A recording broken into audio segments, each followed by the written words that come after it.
Hi, this is Nick and Sam from AgriPest Management. Today we're going to have a go at making some squirrel boxes. We've just got a new contract, there's a lot of squirrels to deal with. So we're going to make our own tunnel traps which will fit some half ends inside. We're just using timber that we've got lying around. It's all marine ply. It's 8 ply, so thick enough for what we need to get these squirrels dealt with. And we'll show you the process that we use to make them. So what we're going to do is we're going to measure out 7.5 inch either side, and we'll do long cuts down, which will create as the carcasses for our boxes.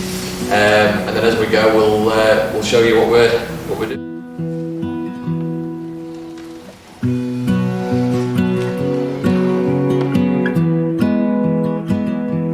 Now we've got our 4 boards that we've just ripsawed.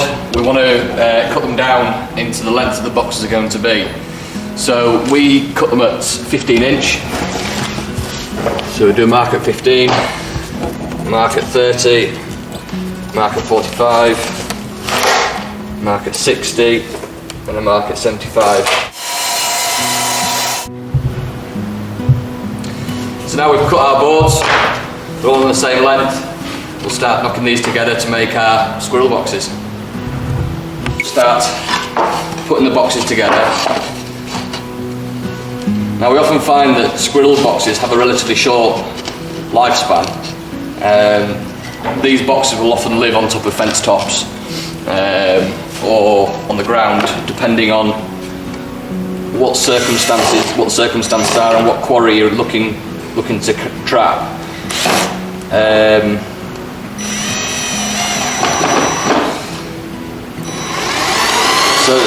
So they'll normally end up getting smashed about.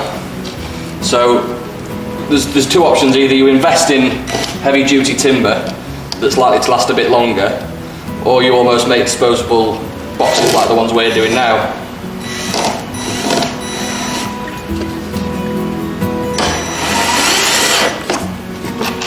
Get a few years out. Yeah, you'll get a few years out. We do often find that cows will end up coming and rubbing against them or something of the like. Is that for sure?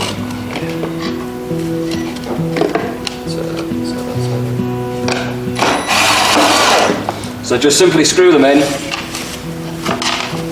Depending on how far you want to go, you can put braces on, but we tend to find that just popping screws in is more than sufficient.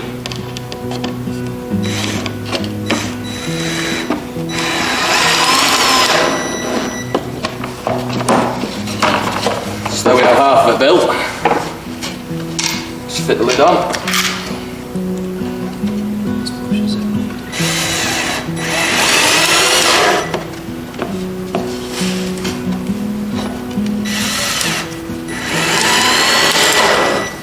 You don't want to go for anything less than 8 ply, because as soon as you do start trying to screw in, it'll just split the timber. And also make sure that you do use marine ply. Although we are going to be painting it once we're done, marine ply does have a longer shelf life when left in outdoor environments. So there we have it. There's the foundation, the carcass of what will be the fen trapping box. So next, the next thing you want to be doing is you want to pop a screw somewhere on the top of the box. Doesn't have to go in deep.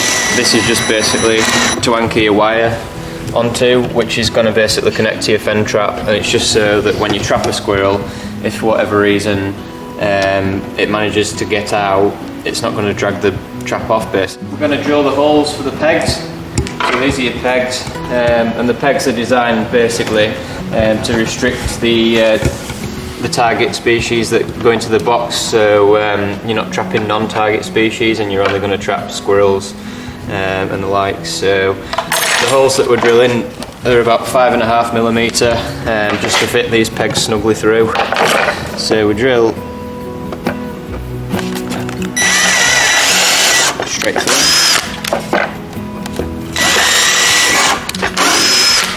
Same on the other side.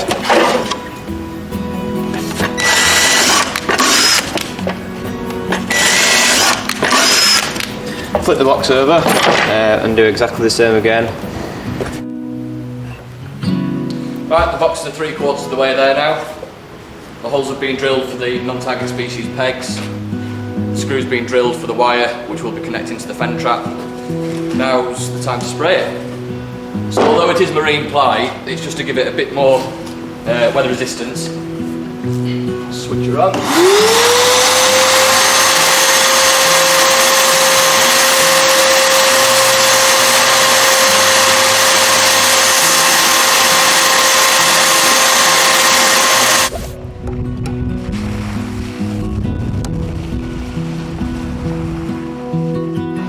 Right, so squirrel boxes are made. We've only made 5 out of the 80 that we need to do for this estate. They've got a serious squirrel problem on here, so we're going to be here for a fair few weeks trying to get them all sorted out. So you've seen the process of us building the box. This is the end result, all painted up. These are the traps that will be going in, so it's a Mark 4 fen trap. The quarry that we'll be targeting will be squirrels. These are the pegs that Sam made that reduce the risk of non-target species going into the box, like cattle heads and sheep, dogs, various other animals that might attempt to try and get in, see what's in the box. The first thing we're going to do, we'll sit the trap on top. We've got our length of wire here, which we're going to attach to the screw. That way, if the trap was to ever leave the box, it can only ever get so far. We don't want these traps getting dragged away. Now that that's done, we're going to set the trap. We do have how to set fen traps videos on the AgriPest YouTube channel, so please feel free to visit that. So I won't go through it too much. Got the safety on, the dog's in, trap's now set. So we're going to insert that into the box, like so. And then the pegs that Sam made,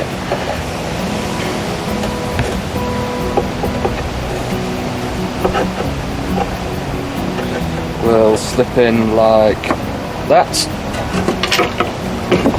Got some to the other side as well.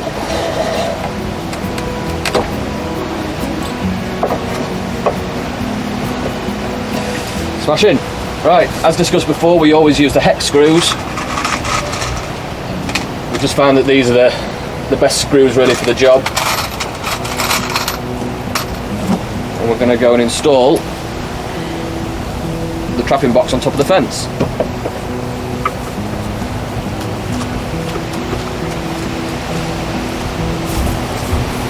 So this is one of the areas that we've located that we know squirrels are moving. They're using this cover here and they're using this strip of woodland here to move from A to B. So this will be an ideal environment to try and catch our squirrels.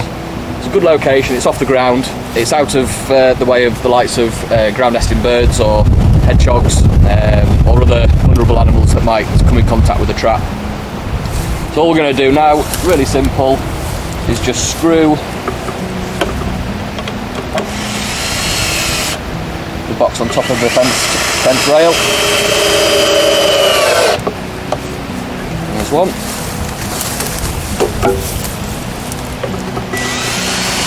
You can make artificial rails, but you could you could almost build your own little fence section to put your boxes on top of. We do that quite a bit. Again, it's just bringing that box off the ground to reduce the risk of non-target species coming in contact with it. So there we go. Pretty simple. So we've got our pegs here. I'll take the trap out. Safety is still on. Insert the trap into the box.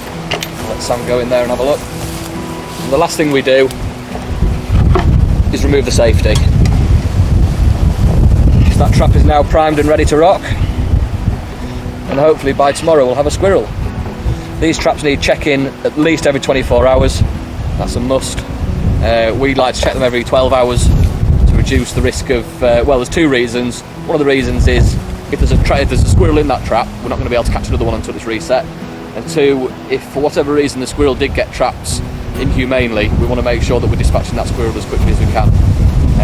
So there we have it. One of 80 boxes due to be made. Thanks for watching.